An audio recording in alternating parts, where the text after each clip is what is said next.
Do you know, I love an old school burnout. You don't see as many nowadays because it's not very good for the engine. With the engine rules, exactly. you can't. He doesn't care now. When you've won a world title, you can do what you want. There'll be no fines being given out. Yeah, absolutely.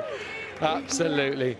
Mark Elder down there with Fabio. It's been a great performance from 15th on the grid, and he'll hit again the emotions because this is a team sport and he knows how much his team have been behind him this year.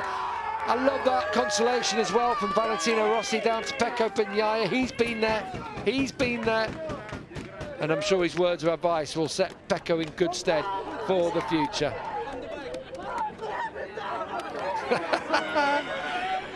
Tell you what, he's going to take someone's head off with his visor. He's not going to have any voice left, no. Let's admit it. Someone's going to get a black eye here. Yeah. The first French rider to win in the Premier class in the history of our sport. It's huge, and it's huge for the sport in France. This is what the Brits want. This is what we need, isn't it? And it will give such a shot in the arm to motorcycle racing. I love that. That's respect. You know what? They are Both great ways. sportsmen in MotoGP across the board. A healthy respect between the riders at the top of this championship. He's exhausted now. Look at his ex, he's done. Oh. Still does that with a little bit of style though, doesn't he? Over the top. As Quartararo congratulates Bastianini. He won't care at all, I don't think, at this occasion. Bastianini will be, he's just thinking, my day's coming. Don't you worry, boy. I'll be fighting with you for a championship soon. Bastianini's been so impressive as a rookie this year. I don't think Fabio's going to have any voice left after this, all the congratulations, but those congratulations will go on to the end of the year as Marc Marquez now comes. They enjoyed so many good battles back in 2019. We haven't really seen one yet so far this year, but they're coming. We'll see a few next year, if not for the rest of this season. There's in the two races we've got remaining. I love the fact that he's a showman too, Fabio. It's so good for our sport to see a young lad like him on top of the world. And now we've got another world champion. If you think Mir's out there, he's out there too with Marc Marquez. If Valentino Rossi's making way, what a field in MotoGP we have got heading into 2022. Still 2 more races to go. Don't forget Portimao in a couple of weeks' time, and the finale at Valencia. We're still Moto2 and Moto3 to be decided, of course. This was the moment. This was Fabio the moment. Quartararo won the World Championship effectively. And I didn't think it was going to happen. I thought this man had got it covered, but like I say, it was just breaking Marquez's spirit and didn't pay the respect Turn 15 deserves. And we've seen throughout, well, the last 2 times we've raced here, well, every time we come here, there's an issue on this corner with the left-hand side of the tyre losing a bit of temperature. You basically have to race this track so different. You race all the track at 1 speed, then you get to that corner and you've got to go through there at about 80%. Meanwhile, back-to-back wins for Marc Marquez in MotoGP. You have to say, he is back. Mark, yes, Pecco fell off, but to keep the pressure on him here where he's so brilliantly fast at a track that's not left hand, I think it's my favorite ride of yours of the year. What do you think of it? It's the most important of the year, this one. I mean, winning a right corner circuit was the corners and the circuits that I struggled a lot this year, and still I'm struggling a bit, but it's the progress, it's the evolution, and it's something special. I mean, it's something that will give to me a lot of confidence for these next 2 races, but especially for the winter time, to be more calm, to be patient, and yeah, with the time everything is going in a good way. So this is the most important. Today the pace was unreal on the race. I mean, Pecco was riding super fast. When I saw the 32 low, I mean, I don't know how I was able to stay there. But in the lap when I give up, because I saw that he was extremely fast on that lap, then he crashed. It's true that I was putting pressure to him, but Pecco was the fastest rider on the track today. a part of that. Today is not my day, it's the day of Fabio. I want to congratulate him. He deserves, he did an incredible season, an incredible job. So congrats Fabio, Yamaha team, and yeah, we will try to put some difficulties next year to hit. Impressive, Mark. Congratulations. Thank you very much. Bye, bye, bye, bye. Well, I think Mark said it all there. Congratulations to him and the boys on the podium, to Paul and to Ene. But the story really today is about Fabio Quartararo. I think it's fair to say, though, on a right-handed track, Mark is back now and in the pack for next year, isn't he? Yeah, you can tell he's going to take a lot of confidence from that. The rehabilitation, to be able to win round Sachsenring was one thing, then Texas, but here on a right-hand circuit, okay, Pecco handed it to him, but I think Mark is back. He didn't only hand it to Mark, but also handing the championship to Fabio, and it was tight, wasn't it? You know, but we hoped that he would maybe take it to Portugal. As just we said before the race, a moment can change the championship, and it did today.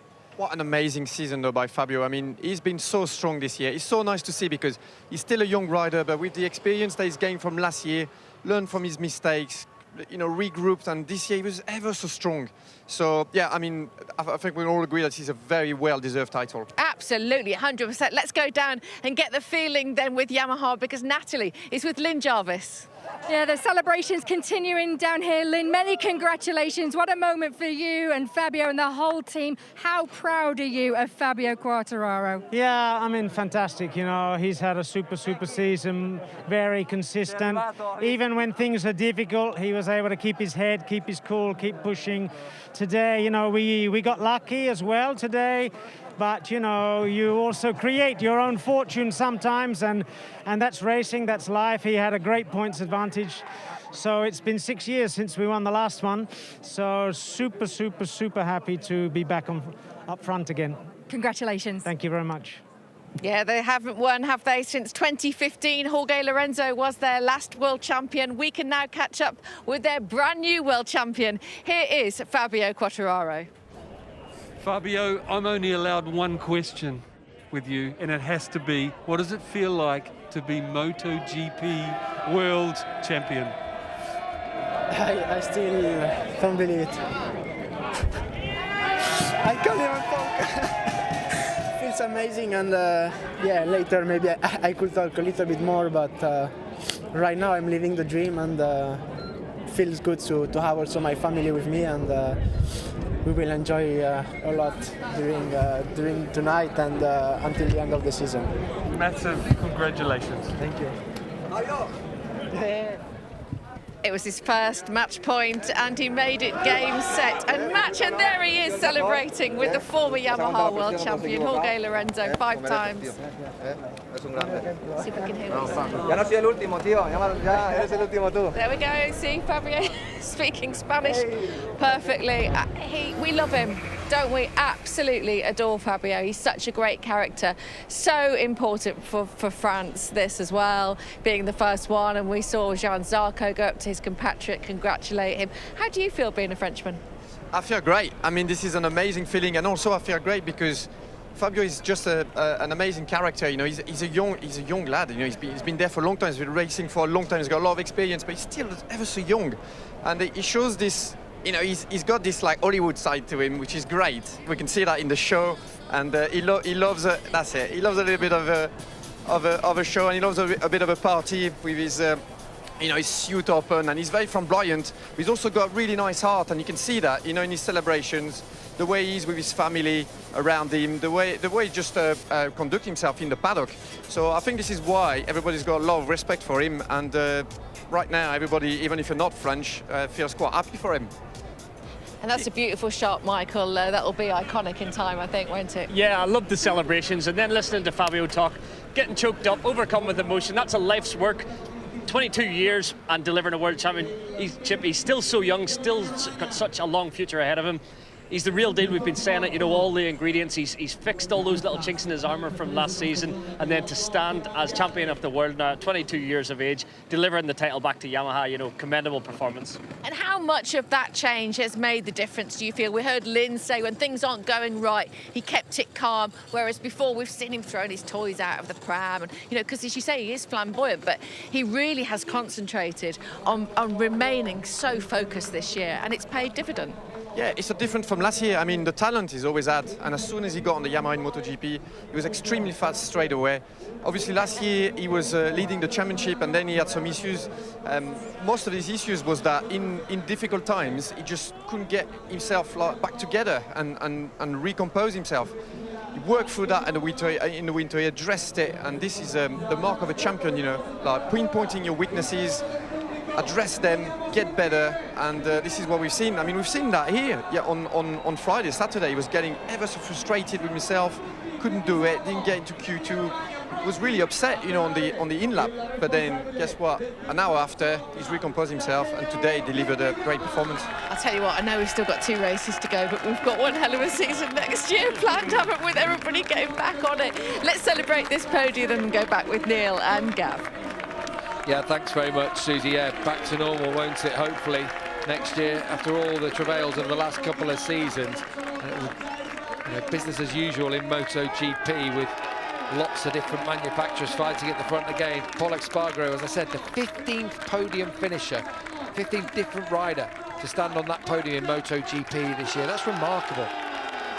Meanwhile, Marc Marquez will celebrate a 3rd podium finish. Oh, I had a couple of boos here and there, but can't knock him today. He just picked up the pieces where Pecco Bagnaia dropped his bike. He had nothing to lose, kept the pressure on Pecco, and took that 3rd win. Back-to-back victories for Marc Marquez.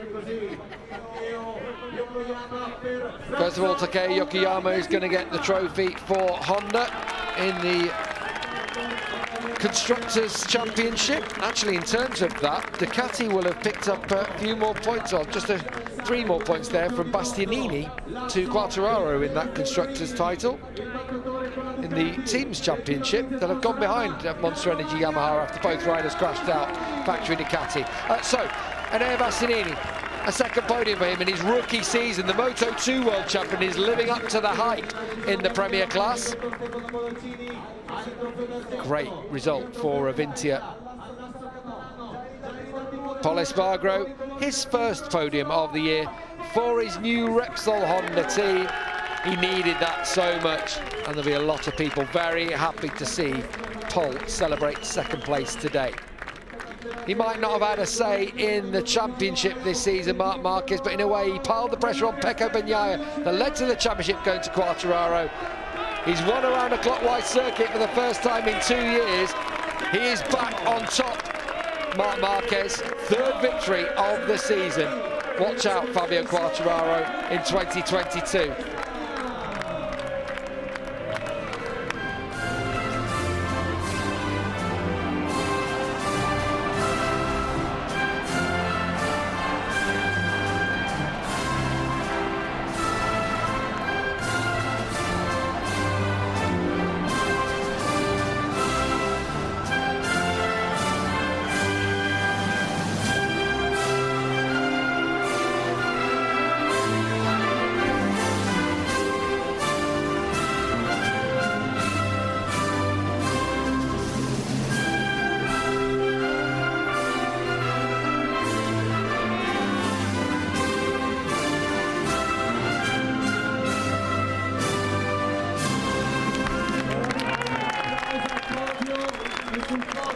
Well, the stars seem to have realigned for Marc Marquez and his 1st win on a right-hand track this year. Congratulations to him, his teammate Paul Espargaro, and to Enea Bastianini. We'll be hearing from the new MotoGP World Champion in Checkered Flag coming up after the break.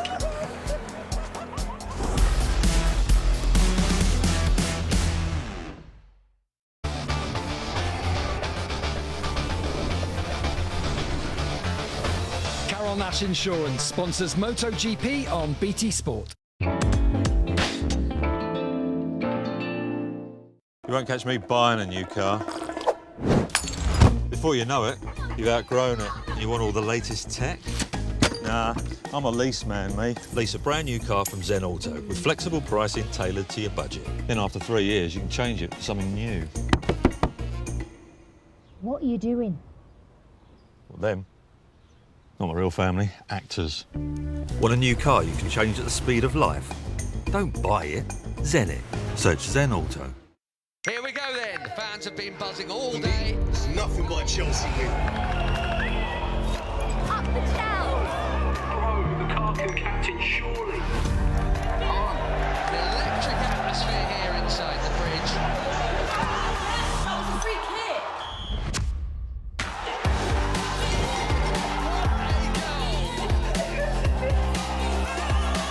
What a game. Up the Blues.